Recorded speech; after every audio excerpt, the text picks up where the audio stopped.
So yes, we do lease about 13,000 acres along the Texas coast. You could say that at any point when you go out on the Texas coast to look at birds or go fishing or whatever, almost every bird that you see that flies by has probably been raised on an Audubon island.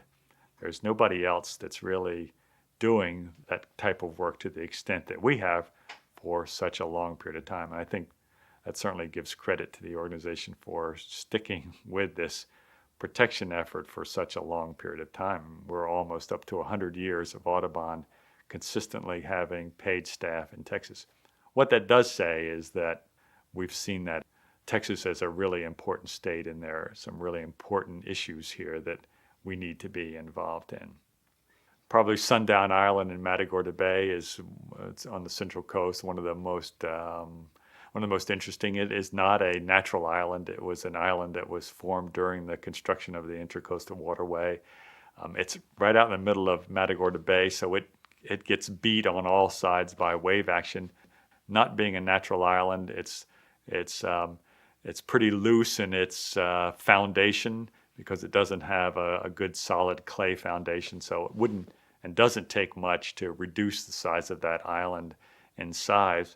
But as an example of our ability here on the coast, we have a warden there, Chuck Smith, who's I think 82 years old this year. He was hired when he was 70 years old and didn't know a lot about birds, but is now considered an authority. So there is hope for all of us.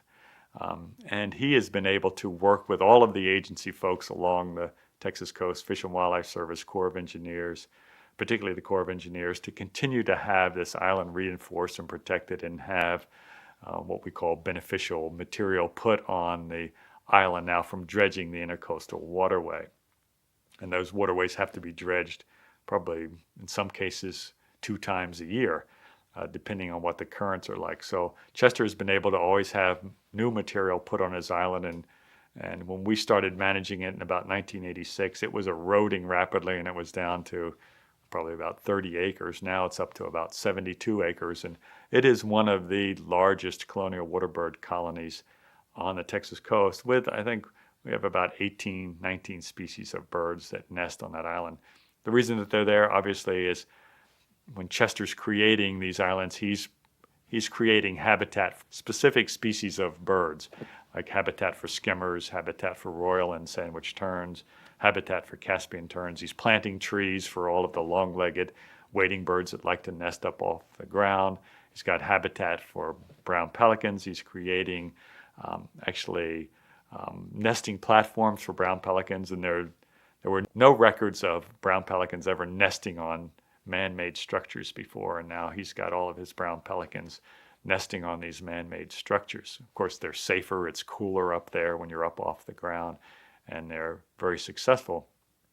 I think this year there were probably close to 18,000 pairs of birds nested on Sundown Island, a truly spectacular natural history event to go and witness, to see all of these birds carrying on all of this process of the last 10,000 years that they've been going through to try to sustain themselves.